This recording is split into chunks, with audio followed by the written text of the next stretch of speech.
Assalamualaikum warahmatullahi wabarakatuh. Shalom, Om Swastiastu, Namo Buddhaya, salam kebajikan, Rahayu. Halo sahabat bahasa, kembali lagi di Siniar Sasambo. Kali ini alhamdulillah kita beranjak nih dari yang sebelum-sebelumnya mungkin kita hanya ada di edisi Ayu KKLP ya. Jadi yang dilihat itu orang-orang KKLP saja, kelompok kepakaran dan layanan profesional yang ada di Balai Bahasa. Nah, sekarang ada wajah-wajah baru. Setelah sebelumnya kita bertemu dalam bedah lagu bersama Mami Agus, hari ini kita kedatangan tamu yang beda generasi nih dari Mami Agus. Karena tamu kita hari ini sangat-sangat belia, inspiratif, banyak sekali hal-hal yang bisa dikulik nih dari tokoh yang wajah baru ini. Gitu ya. Langsung saja kita sambut, ini dia Mbak Nur Fitriyanti Aspani atau biasa dipanggil Mbak Pani. Halo Mbak. Halo Mbak, halo sahabat bahasa. Ih, gemes banget ya. Lihat kan betapa gemesnya gitu ya. Karena dia ternyata masih sangat belia teman-teman ya. Dari usianya aja udah mendekati angka 2000 ya Mbak ya. Iya, benar. Gen Z banget teman-teman nih, Gen Z gitu. Dan banyak hal yang tentu saja bisa ditiru ya Mbak dari Mbak Pani. Amin insya Allah. Amin insya Allah. Ya sahabat bahasa, Mbak Pani ini luar biasa karena beliau bergelut di bidang yang selama ini dekat dengan sahabat bahasa, yaitu sastra begitu ya. Beliau adalah lulusan dari sastra Inggris Universitas Gadjah Mada untuk magisternya ya Mbak. Betul. Ya. Jadi dari FIB gitu. Dan beliau akhir-akhir ini sedang aktif menulis. Salah satu karyanya berbentuk kritik sastra. Luar biasa ya, kritik sastra yang ia kirimkan dalam MIWF, Makassar International Writer Festival, yang selama ini kita tahu ini adalah ajang yang menggemparkan dunia timur. Itu ternyata menang menjadi karya pilihan dari 7, mengalahkan 200 sekian ya. Iya, 250-an kalau nggak salah. 250-an karya. Akhirnya terpilihlah beberapa karya dari Mbak Pani, ada 2 ya Mbak ya? Iya, ada karya 2. Mbak Pani ini yang diusung sehingga beliau menjadi emerging writer. Wih, luar biasa. Pertama-tama selamat ya Mbak ya. Terima kasih. Semoga bisa menjaga Mbak Pani terus bergairah untuk menulis, tetapi tetap membumi tentu saja. Baik Mbak Pani, mungkin boleh diperkenalkan sedikit, itu kan tadi perkenalan dari saya ya. Kalau perkenalan dari Mbak Pani boleh dong untuk sahabat bahasa di rumah. Halo sahabat bahasa, perkenalkan nama lengkap saya Nur Fitriyanti Aspani. Tapi sahabat bahasa bisa panggil saya Pani. Siapa tahu kita berpapasan di jalan, hai Kak Pani gitu. Terus saya lulusan FIB, Magister Sastra UGM. Baru saja wisuda bulan Januari kemarin. Iya, setelah wisuda pulang ke rumah. Sekarang sedang mengajar online, terus menjajaki karir di bidang digital. Saya sekarang mengurus website di sebuah bimbel di Mataram. Itu untuk content writer and also content manajernya untuk websitenya itu. Gitu.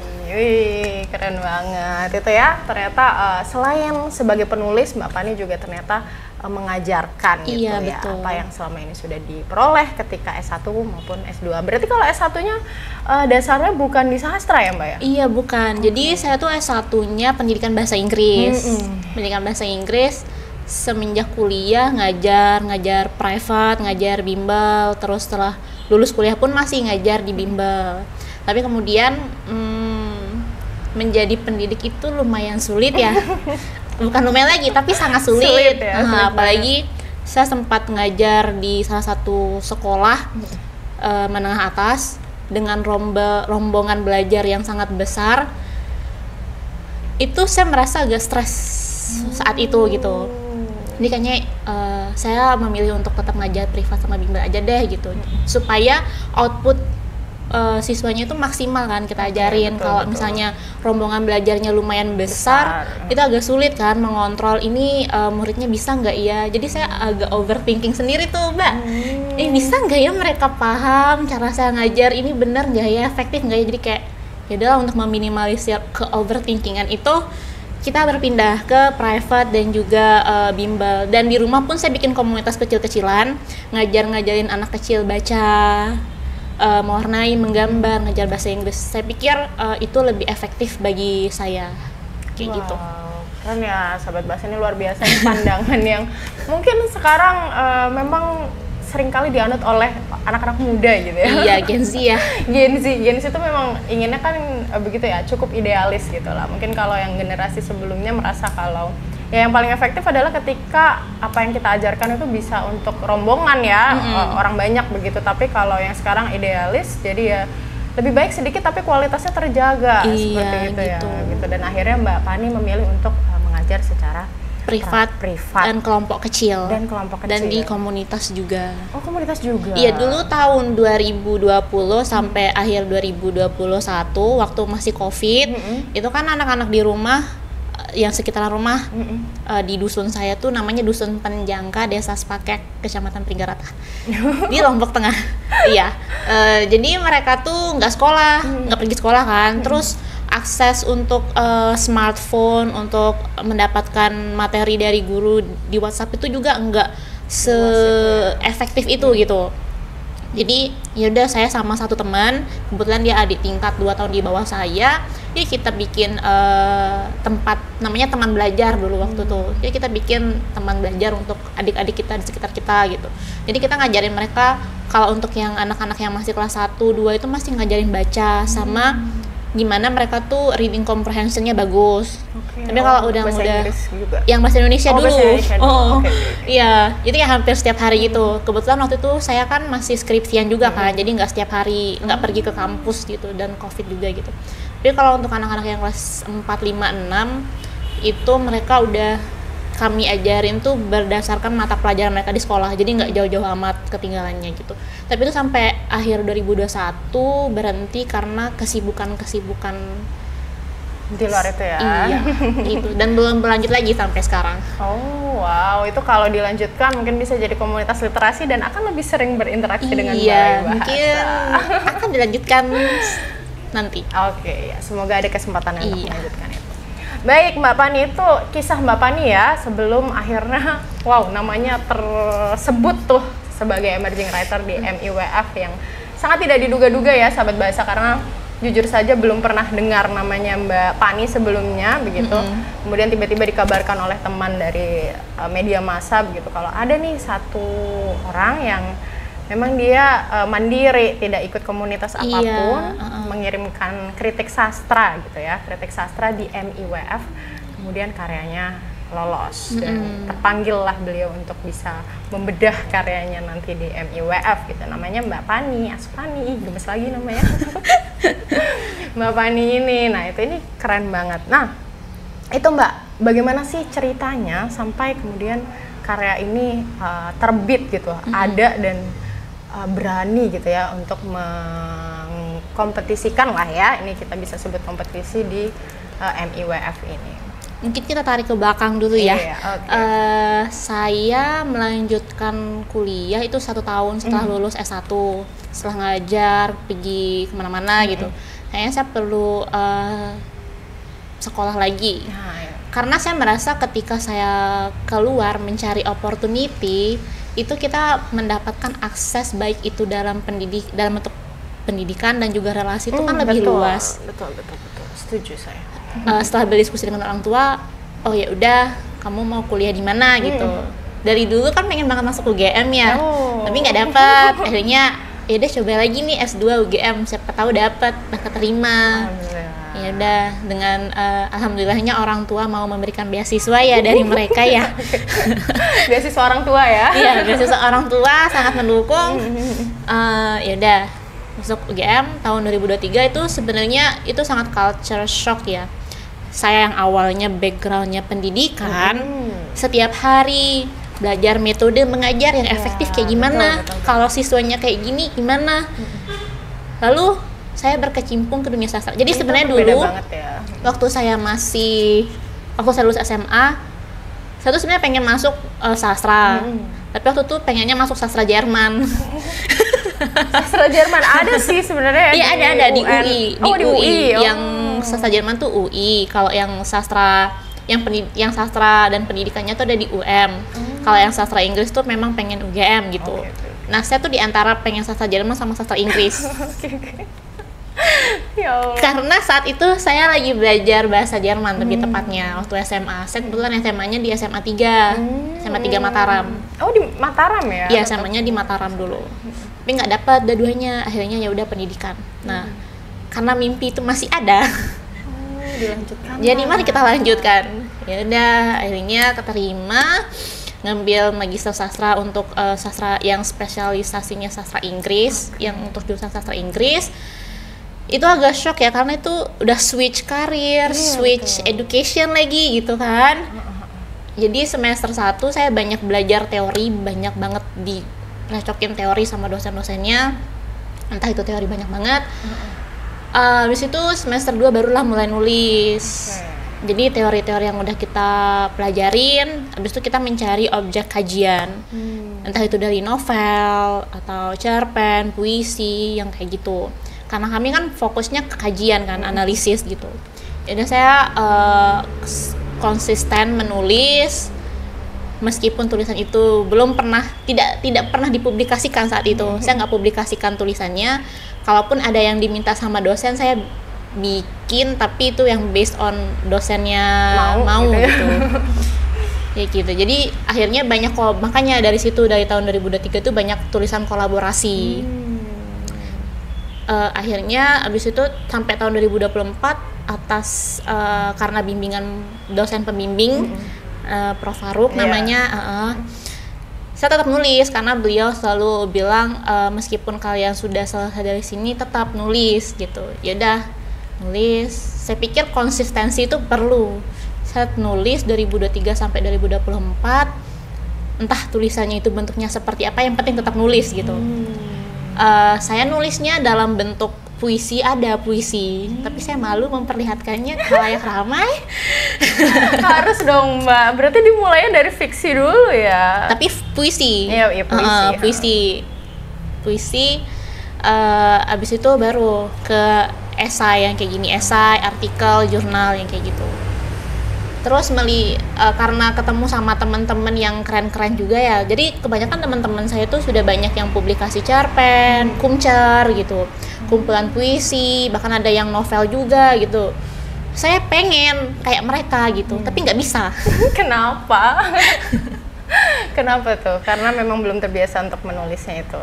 Iya, karena belum terbiasa untuk nulis dalam jumlah yang banyak, kan itu perlu ide dan research yang kuat ya. Terus karena saya terbiasa membaca banyak teori gitu ya. Itu susah banget sih, itu penghambat besar ya. Jadi saat nulis tuh kayaknya kalau nulis tentang slice of life nih, kan waktu itu novel tuh banyak yang ngangkat genre slice of life kan, yang kayak slow living yang kayak gitu-gitu. Nggak tahu ya, stuck aja gitu, nggak selesai. Terus habis itu nulis cerpen juga, kok kayak gini sih gitu. Akhirnya karena mengalami stuck yang terus menerus, terus juga teman-teman juga sudah banyak yang menulis karya fiksi. Oh iya, kenapa enggak saya tetap nulis yang esai atau dalam bentuk kritik gitu ya, sebagai balancing dari teman-teman saya. Atau maksudnya oke, wow, kayak gitu. Keren, luar biasa ya sahabat bahasa. Ini jadi gambaran ya sahabat bahasa bahwa ternyata ketika sahabat bahasa itu sudah telanjur mungkin ya, kalau Mbak Pani ini kan kita anggap udah kepalang basah ya, masuk dalam dunia teori-teori gitu, dan ketika ingin menyesuaikan dengan teman-temannya, keren banget sih produksi buku, produktif fiksi ya, produktif banget, mulainya dari novel, kemudian dari puisi, kumcer gitu, tapi kok sulit sekali di sini. Nah, masih ada opsi lain, tenang saja. Iya benar. Selalu ada jalan. Selalu ada jalan, yaitu esai dan kritik sastra ini. Betul. Ya. Dan inilah yang menjadikan Mbak Pani mungkin cukup berbeda ya. Karena jujur saja kemarin pas tahu Mbak Pani ini ada dalam genre kritik sastra, bukan puisi, bukan cerpen, bukan novel pula, bukan prosa lah ya, bukan puisi, bukan prosa. Itu memang kaget sih Mbak, karena di Nusa Tenggara Barat, jangankan Nusa Tenggara Barat ya, di Indonesia kritik sastra ini kan tidak berjalan cukup baik ya.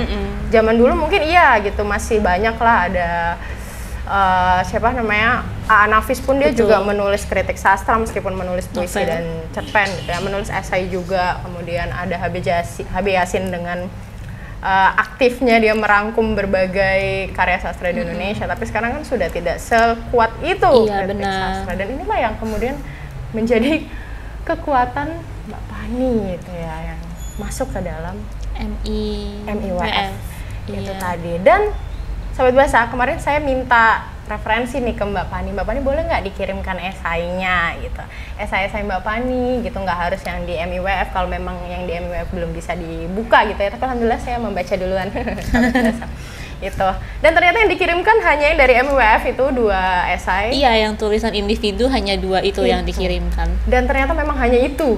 Coba luar biasa kan Sahabat Bahasa, baru itu yang ditulis secara individu dan langsung dikirimkan MIWF masuk ke dalam 7 karya terbaik dari 256, ternyata di sini ditulis ya 256 karya. Nah, Mbak, bagaimana proses proses kreatif juga, proses menulis gitu ya, proses menulis esai ini. Jadi ada 2 esai Sahabat Bahasa, yaitu berjudul Aporia dan Epifani dalam sebuah puisi digital.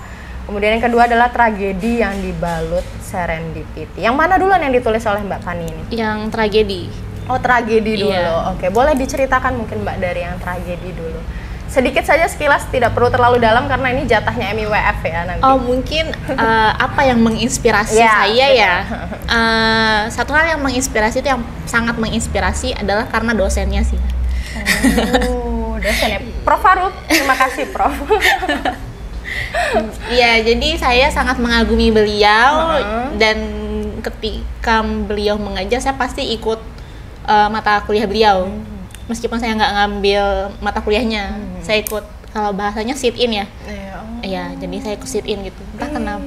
Keren banget. Iya, jadi saya sangat menyukai pola pikir beliau. Jadi saya menulis ini pun ada arahan dari beliau juga gitu. Yang untuk tragedi yang dibalut serendipity ini.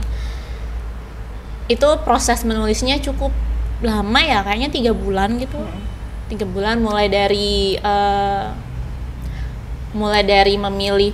Ini kan sebenarnya objek yang saya kaji itu puisi. Iya, betul. Gimana ya caranya mengkaji puisi gitu. Karena kan dosen saya ini juga suka puisi ya. Maksudnya beliau tuh specialty-nya di puisi gitu. Jadi ya biasa ya untuk menarik perhatian orang yang kita kagumi, ya kita mencari tahu apa yang disukai. Gitu ya. Jadi pusat segalanya Prof Faruk, Prof di sini, Prof. Iya, oke. Jadi saya mencari tahu, oh beliau banyak nulis puisi, saya baca-baca puisinya. Ya udah, saya mencari puisi karena saya sastra Inggris ya, maksudnya source of knowledge-nya source of bacaannya itu yang berbahasa Inggris gitu. Ya udah, saya cari puisi yang berbahasa Inggris. Apa ya judul puisinya saya lupa. Punya dia penulis dari Amerika gitu. Kebetulan dia penulis dari kulit hitam gitu. Iya. Nanti gimana nih, gak apa-apa. Jadi intinya dalam esai ini tuh saya mencari celah nih.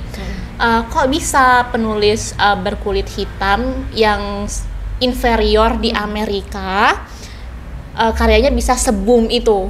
Nah, saya tuh mengulas dari 2 sisi kritiknya, baik itu dari estetikanya maupun dari sosial si penulis itu, hingga terbitlah sebuah esai kritik sastra yang berjudul Tragedi yang dibalut serendipity. Serendipity kan artinya keberuntungan ya. Betul. Iya, jadi tragedi. Privilege gitu ya. Ini sebenarnya puisi itu tentang tragedi, tapi kok bisa jadi serendipity bagi penulisnya. Nah, kayak gitu.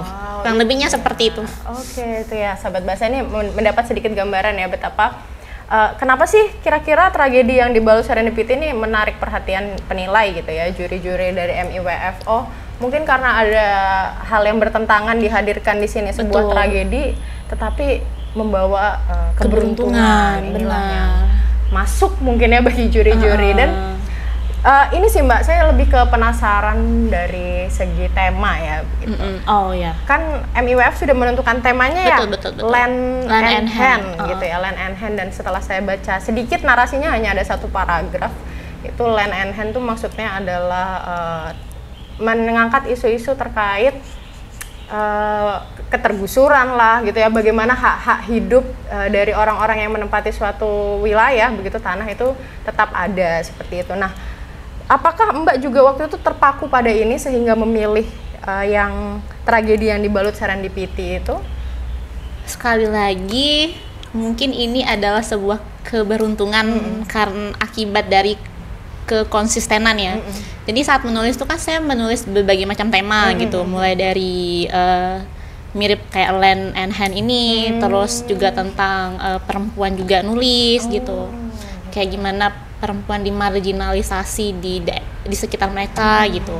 Terus saya juga nulis tentang sastra digital. Jadi semua tema mungkin saya tulis dan bersyukurnya ketika ada festival-festival seperti ini, karena sudah menulis sebelumnya, gitu ya? Ada stok ya? Ada stok.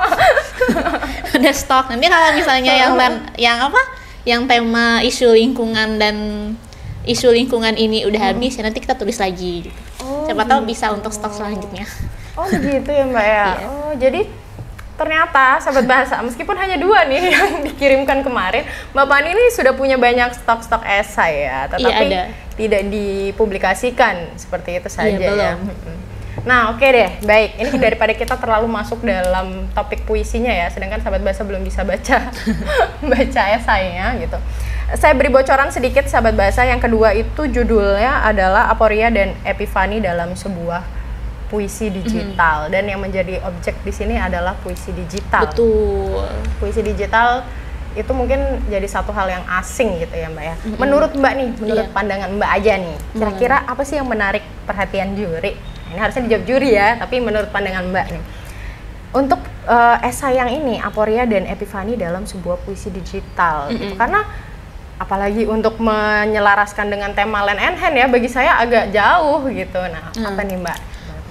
Kalau menurut saya Land and Hand ini bukan hanya hubungan manusia dengan lingkungan ya, tapi hubungan manusia dengan manusia itu sendiri gitu. Wow. Kalau saya tarik kembali, puisi digital ini sebenarnya juga temanya nggak jauh-jauh dari lingkungan. Tapi kebetulan di esai ini tuh saya belum mengulas lebih panjang tentang isi puisinya. Jadi nanti kalau misalnya Mbak Era baca puisinya, karena Mbak Era sangat eksklusif ya, sudah mendapatkan esainya lebih dulu. Jadi mungkin nanti Mbak bisa mengurutkan frasa-frasa di situ. Itu sebenarnya pada akhirnya berisi tentang betapa kejamnya ya manusia selama ini sudah merusak alam dan tempat tinggalnya sendiri. Sebenarnya isinya itu. Jadi yang mungkin membuat jurinya tertarik, saya secara implisit menulis di situ bahwa kita kadang sebagai manusia itu, jika ada sesuatu yang baru, misalnya teknologi, kalau sekarang tuh AI, ya udah kita secara masif menggunakannya, tapi kita nggak berpikir dampaknya kemudian seperti apa. Wow, seperti ya, itu. Ada ya. Kayak gitu. Maaf, karena saya awam dalam membacanya, jadi kayak apa ya ini? Karena mungkin saya fokus pada Aporia dan Epifania gitu ya, tidak pada puisinya itu sendiri gitu. Wih, luar biasa. Sahabat bahasa, nanti kalau ini akan dipublikasikan ya Mbak pada akhirnya untuk esainya? Iya, mungkin akan dipublikasikan. Mungkin ya, akan dipublikasikan. Kalau memang nanti punya kesempatan membaca, harus sekali membaca, karena ini betul-betul membawa kebaruan. Saya sama sekali tidak tahu ada puisi digital yang bisa dimainkan sebegitu menyenangkannya begitu ya. Luar biasa sekali. Baik, Mbak Pani. Nah, kemudian terkait kesulitan nih Mbak Pani ya, dalam mengerjakan esai-esai ini. Itu apa saja yang Mbak alami gitu? Yang kesulitan yang paling sulit. Sulit banget. Mungkin karena saya berangkat dari pembacaan teori yang begitu beraneka ragam ya. Jadi saat menulis saya masih terpaku pada teori, sangat teoritis penjelasannya gitu. Dan saya sampai hari ini pun saya masih belajar gimana menulis esai tidak terlalu teoritis, nggak banyak. Kalau misalnya baca kan ada kutipan misalnya si Foucault ngomong ini, masih ada kayak gitu kan. Betul. Jadi saya masih mempelajari gimana caranya nanti gimana caranya saat nulis hal-hal seperti itu diminimalisir. Sangat teoritis, kesulitannya sangat teoritis. Betul, sahabat bahasa ya. Karena memang ini kritik sastra ya, dan tokoh yang menjadi bayangan Mbak Pani itu adalah Prof. Faruk gitu. Jadi Agak susah memang menghilangkan teori-teori itu mungkin ya Mbak ya. Jadi susah sekali untuk mengalir karena memang tadi Mbak Pani mengakui sendiri belum begitu aktif menulis dalam fiksi ya Mbak ya. Kesulitan dalam hal itu, kemudian menulis esai ya tentu saja akan terpaku pada itu, dan latar belakang Mbak Pani pun sangat akademis gitu ya. Meskipun ini luar biasa loh Mbak, dari pendidikan beralih ke sastra, biasanya sebaliknya dari sastra untuk penghidupan yang lebih layak pindah ke pendidikan gitu. Karena sastra nggak ada duitnya katanya. Iya benar, nggak ada duitnya Mas. Malah duitnya habis buat beli buku. Benar, duitnya habis untuk membeli buku, untuk membaca terus. Tapi tenang saja, rezeki di mana-mana ya Mbak. Iya benar, selalu ada jalan. Selalu ada jalan. Nih keren, sahabat bahasa jangan takut untuk mengambil sastra sebagai pilihannya ya Mbak ya, karena ini loh ternyata contoh nyata bahwa sastra itu bisa membawa kita ke mana-mana begitu, tidak harus ilmu-ilmu yang bagi teman-teman mungkin secara praktis bisa dipraktekkan seperti guru, dokter dan lain sebagainya begitu. Silakan bisa dilanjutkan. Kemudian Mbak Pani, selanjutnya agenda selanjutnya begitu ya, setelah karya ini dinyatakan lolos pasti akan berangkat nih ke Makassar tanggal 28 Mei ya Mbak ya ternyata. Iya, acaranya 29 Mei, perginya tanggal 28. Berangkatnya tanggal 28, acaranya di tanggal 29. Hal-hal apa saja nih Mbak yang disiapkan untuk di tanggal 29 itu? Kayaknya nambah bacaan deh. Nambah bacaan ya? Takut diserang gitu ya Mbak ya? Iya, karena kan bisa dibilang saya ini baru ya Mbak ya. Sangat-sangat ini kayak bayi yang baru lahir gitu. Tiba-tiba mau diajak keliling gitu kayak astaga gitu. Jadi hal yang paling utama yang saya siapkan menambah bacaan terus menerus ya Mbak ya. Ini keren banget tuh. Iya, itu tadi teman-teman juga gitu. Ketika menulis ini pun juga pasti Mbak bacaan yang dibaca juga banyak kan Mbak, dan selama 3 bulan itu berarti Mbak menulis bukan untuk MIWF? Bukan. Bukan. Baru karena ada kesempatannya. Benar. Kemudian MIWF itulah. Nah ini nih yang menarik Mbak. Berarti apa saja sih rutinitas yang Mbak lakukan dalam dunia kepenulisan saat ini gitu ya? Karena kan tadi punya banyak stok gitu. Mungkin bisa diberitahu pada kami gitu. Bagaimana caranya menjaga konsistensi Mbak untuk terus menulis dan dalam berbagai topik? Apakah tidak menguras energi ya Mbak ya? Harus membaca berbagai teori gitu. Saya berpikirnya saya sudah membaca, bacaan saya bukan bermaksud sombong ya, maksudnya ya memiliki bacaan-bacaan gitu. Sayang aja kalau nggak dituangkan. Kan kita membaca juga untuk menulis, jadi supaya nggak ngendap di pikiran gitu, jadi saya tulis. Jadi kayak misalnya ini saya membawa buku catatan ya teman-teman ya. Kayak misalnya nih, nah ini saya tuh bulan kemarin habis baca buku yang judulnya Gagal Menjadi Manusia gitu. Jadi saya catat kira-kira tokohnya itu kenapa kok bisa kayak gini. Terus mengaitkannya dengan buku-buku teori yang saya sudah baca. Kayaknya dia memiliki trauma individu nih si tokohnya. Makanya dari dia kecil sampai beranjak dewasa dia memiliki insecurity yang sangat tinggi. Jadi kayak gitu. Oh begitu. Tapi sebelumnya Mbak memang suka membaca sastra ya? Sebenarnya ini alhamdulillahnya Ibu Ina, kalau bahasa Sasak manggilnya Ina ya, untuk ibu gitu. Ina saya tuh membiasakan baca dari kecil. Jadi dulu tuh saya baca yang majalah Bobo yang waktu kecil waktu kecil. Terus waktu saya SMP supaya saya bisa keluar dari rumah, saya tuh minta sama ama, kalau bapak tuh bahasa Sasaknya ama gitu ya. Mau pergi ke mall buat baca. Dulu kan di Mataram tuh cuma ada toko buku Karisma. Ada sih toko buku Erlangga, apa saya lupa ya. Ya ada tuh. Iya, punya toko buku Erlangga sama toko buku Karisma. Ada dua kan dulu yang official bookstore gitu. Jadi saya minta untuk keluar.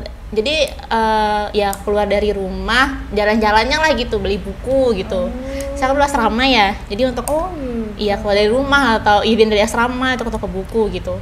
Di Praya juga ada waktu itu Karisma Terus pas SMA masih tetap, jadinya sebuah kebiasaan ya. Waktu SMA tuh udah jarang beli buku karena waktu itu ada aplikasi Wattpad. Oh iya. Ternyata generasi yang terpapar Wattpad juga ya. Iya kan. Waktu SMA tuh dikasih uang jajan yang terbatas ya. Kalau misalnya mau beli buku lumayan mahal. Susah juga gitu. Ya udah kita baca Wattpad. Kayak gitu. Ya ada kebiasaan membaca sih. Oke, keren ya. Dan itu yang dipupuk terus bahkan ketika di dunia pendidikan kemarin, karena kan kemarin S1-nya di pendidikan, itu juga masih terus diasah untuk membaca buku. Iya, masih. Ikut lomba opini kampus juga gitu. Ikut nulis itu PKM. PKM. Betul. PKM-nya di kampus waktu S1 ya? Iya, waktu S1. Oke. Apa tuh Mbak ini angkat penasaran gitu? Itu lingkungan sih ya. Oh, lingkungan. Ya karena itu kan kerja dalam tim kan. Jadi gabung sama anak-anak dari fakultas lain. Oke, itu ya. Itu jadi satu referensi baru ya. Jadi nggak harus sastra juga untuk menulis hal-hal seperti ini juga ya. Gitu. Itu. Kemudian ketika sekarang bagaimana Mbak?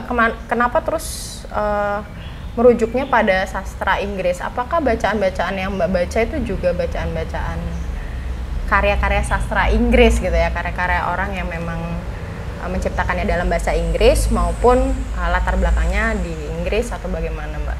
Dulu saya tuh suka Franz Kafka. Oh, Kafka. Ya kehidupan dia yang sangat tragis ya, tapi saya suka aja gitu. Oke. Ya mungkin karena salah satunya karena Franz Kafka, terus yang sastra klasik yang Ernest Hemingway gitu. Oke, berarti memang bacaannya sudah bagus ya sahabat bahasa ya. Meskipun masih dalam proses. Iya, itu bagusnya ya sahabat bahasa. Jadi jangan meremehkan keanekaragaman bacaan. Mungkin yang bisa membawa Mbak Pani sampai ke titik ini juga salah satunya adalah Mbak Pani itu tidak menutup diri untuk membaca banyak hal ya Mbak ya. Iya. Mulai dari Wattpad loh sampai ke Franz Kafka, ini kan satu hal yang agak jomplang gitu ya kalau kita lihat ya. Satunya karya populer, satunya karya sulit sekali dibaca gitu. Jadi jangan membatasi bacaan. Iya, jangan membatasi bacaan dan jangan memandang rendah satu karya. Karena karya populer pun juga punya banyak kontribusi, bahkan bisa dianalisis ya Mbak ya. Iya, jadi tahun kemarin saya tuh analisis karya populer, tapi bentuknya puisinya Rupi Kaur. Oh, belum pernah baca sih saya. Jadi Rupi Kaur ini tuh mungkin teman-teman udah banyak yang familiar ya dengan Rupi Kaur, karena dia termasuk salah satu penulis populer, tapi orang-orang memandang dia tuh sebagai penulis quotes. Iya, memang lagi tren ya, buku-buku quotes itu ya. Jadi orang-orang tuh kayak, apa sih kok kamu bisa jadi penulis padahal kamu cuma nulis quotes doang di Instagram gitu. Karena Rupi Kaur itu nulis memproduksi buku dari postingan-postingan dia di Instagram. Jadi kalau misalnya Mbak melihat postingan Rupi Kaur dengan kumpulan puisinya, pasti Mbak bakalan menemukan kalau yang di puisinya ini, di buku puisinya ini dia ditulis ditulis di Instagram, tapi itu bisa laris manis. Oke, ya ini komersialisasi. Betul. Atau apakah ini gitu ya? Jadi saya analisis itu. Iya, nah itu kan bisa jadi celah gitu ya. Jadi jangan takut-takut untuk membaca banyak hal gitu ya Mbak ya, dan harus terus berpikiran terbuka. Betul. Begitu. Baik. Selanjutnya Mbak, setelah MIWF, langkah apa yang akan Mbak lakukan nih? Rencana besar apa yang ada di kepala Mbak dan akan dikemanakan stok tulisan Mbak itu nantinya? Rencana besarnya, sebenarnya saya tuh punya cita-cita yang tiba-tiba tahun lalu. Saya tuh pengen bikin pameran puisi digital. Wah, memang concernnya di puisi digital seperti Prof. Faruk ya, karena katanya dengar-dengar Prof. Faruk sekarang juga sudah melipir ke puisi digital, yang sebelumnya mungkin kita sering melihat Prof. Faruk di sosiologi, sastra, dan posko gitu ya. Ya, baik, lanjutkan. Iya, jadi saya tuh kemarin-kemarin habis mencari tahu gitu ya, kalau di dunia luar sastra digital ini tuh seperti apa gitu. Dan menariknya mereka itu kerja kolaborasi, sastra, teknologi, dan seni. Ada di Berlin, Jerman, mereka itu bikin pameran puisi. Tapi puisinya itu bergerak sesuai dengan gerakan tubuh kita. Pokoknya keren lah. Nanti mungkin saya kirimin link itu ya, pamerannya itu gitu. Terus ada juga, saya lupa masih di wilayah Eropa ya, mereka itu masuk dalam sebuah ruangan yang bentuk, kalau ruangan sebuah ruangan kecil gitu. Terus di dinding-dindingnya itu penuh dengan puisi, tapi puisi narasi gitu. Jadi nanti pembacanya tuh punya tugas, kalian tuh harus nyari tahu. Jadi puisinya tuh bercerita tentang kisah cinta pasangan dari awal mereka baru mulai pacaran sampai mereka putus. Jadi kita tuh nyari tahu di mana bait yang mana nih yang nunjukin kalau mereka tuh baru mulai pacaran. Pokoknya disusun gitulah.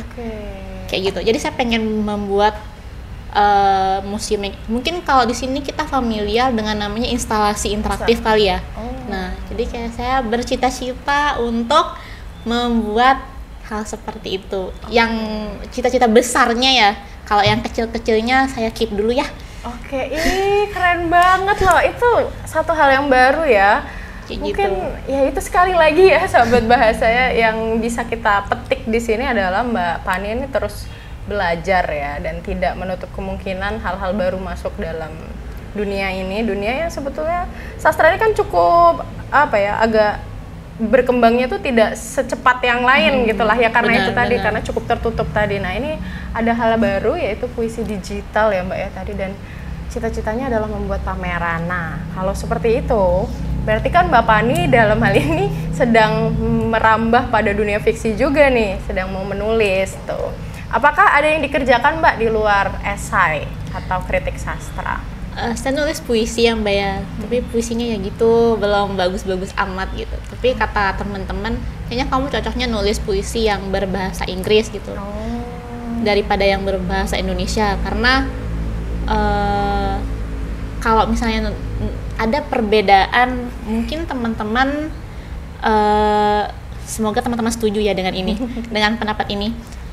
Saya juga baca di sosial media gitu, orang-orang merasa ketika mereka ingin mengekspresikan perasaannya, mereka lebih nyaman menggunakan bahasa Inggris. Iya, betul. Kadang-kadang juga begitu. Kadang-kadang merasa seperti itu gitu. Dan mungkin ini sangat subjektif ya, dan saya merasa ketika saya mengekspresikan apa yang saya rasakan, itu saya lebih nyaman menulisnya dalam bentuk bahasa Inggris. Oke, lebih dekat gitu ya rasanya dengan Mbak, dan lebih Mbak gitu ya, lebih Mbak Pani kayak ya, gitu. Betul, dan untuk bahasa Indonesianya saya menulis yang esai aja gitu ya. Esai kayak gitu. Wah, ini juga bisa jadi temuan yang menarik ya, seorang Indonesia menulis menggunakan bahasa yang lain gitu. Pasti kalau dianalisis oleh orang lain juga menarik nih gitu ya, karena tokohnya bahasa ini bukan bahasa ibu sang penulis, ini bahasa kedua, ketiga, dan seterusnya. Meskipun bahasa Indonesia juga bukan bahasa ibu ya, rata-rata itu bahasa kedua setelah bahasa daerah biasanya seperti itu. Wah, ini keren sahabat bahasa ya, itu ditulis dalam bahasa Inggris. Dan saya setuju sih Mbak, saya cukup setuju ya kalau ada orang yang ketika dia menulis dalam bahasa yang berbeda akan lebih nyaman gitu. Saya pun juga begitu, kadang saya kalau marah, saya lebih suka nulisnya pakai bahasa Inggris. Entah kenapa rasanya itu tidak terlalu frontal gitu kan. Seperti itu. Mungkin itu juga yang dirasakan Mbak Pani ya, ketika ada perasaan-perasaan lain dalam diri Mbak Pani akan lebih enak keluar nih ketika memang itu dituliskan dalam bahasa yang lain ya, bahasa yang lain ya. Bisa jadi bahasa Sasak. Nah nih, kalau apakah ada peluang Mbak Pani kembali pada kelokalan gitu, karena kan ini kan udah ke tadi ya menulisnya ke bahasa Inggris, bahasa yang berbeda. Apakah ada peluang Mbak? Karena dari esai-esainya pun yang ditulis, kritik-kritik sastra yang ditulis, objeknya semuanya berbahasa Inggris begitu. Mungkin ada ya, karena saat saya punya adik, ini saya punya adik dan dia tuh mau menyusun skripsi. Kayaknya saya bakalan banyak membaca babat Sasak. Iya, jadi saya dalam proses memahami isi babat Sasak. Keren. Banyak sekali ya yang digeluti oleh Mbak Pani nih ya, babat Sasak sahabat bahasa. Iya, siapa yang kepikiran? Iya, saya lagi tuh nyari-nyari babat Sasak. Kebetulan kemarin ada nemu, bukan kemarin, itu kayaknya beberapa bulan yang lalu ketemu babat Sasak, tapi kayaknya bahasanya masih bahasa Sasak halus gitu. Dan saya perlu berguru ke Mbak Era dan teman-teman di sini ya. Oh ya, boleh dong. Enggak sih, bukan berarti kami lebih pintar, tapi kami bisa menghubungkan pada orang-orang yang punya kapasitas di bidang itu gitu ya. Ada mami-mami yang kami kenal mami, begitu. Babat Sasak. Betul, ada beberapa sanggar gitu ya yang bisa kami antarkan nih Mbak ke sana. Kemarin juga kami punya sahabat di komunitas gitu ya, di punya komunitas yang biasa menelusuri karya-karya seni rupa gitu. Nah, kami ternyata juga bisa menghubungkan teman kami ini dengan salah satu perupa lah di NTB, Mami Agus itu namanya yang minggu lalu kami jadikan narasumber di sini gitu. Dan ya alhamdulillah berjalan terus gitu. Jadi Mbak Pani punya peluang juga untuk belajar bersama lah kita ya Mbak ya, gitu, jalan bersama gitu. Dan apakah Mbak Pani juga akan banyak berinteraksi dengan sastrawan-sastrawan di sini? Saya kira tentu pasti gitu ya, karena udah kelihatan nih namanya. Weh, ada nih Mbak Aspani, dia suka menulis kritik sastra. Ini pasti ntar lagi akan banyak yang meminta Mbak Pani untuk ayo nih kita brainstorming bareng, kita diskusi. Mohon bimbingannya. Diskusi bersama. Takut banget. Keren luar biasa. Oke Mbak Pani, mungkin ini yang terakhir bisa disampaikan tuh, hal apa saja sih yang menjadi kegelisahan Mbak Pani untuk sahabat-sahabat bahasa di rumah dan menurut Mbak Pani harus dilakukan nih oleh sahabat bahasa. Pesan-pesan. Kesan-pesan, kegelisahan. Iya, termasuk kegelisahan juga. Agak panjang nggak apa-apa? Nggak apa-apa banget, malah seneng saya. Silakan Mbak Pani.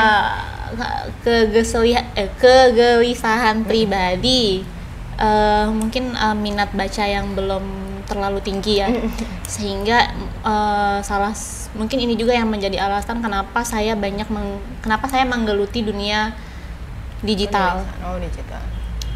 Saya ingin memberikan referensi baru, ingin memberikan cara baru untuk memberikan alternatif lain supaya bagaimana literasi membaca itu menjadi habit melalui dunia digital. Karena saat ini kita itu kan sangat dekat dengan smartphone. Iya, jadi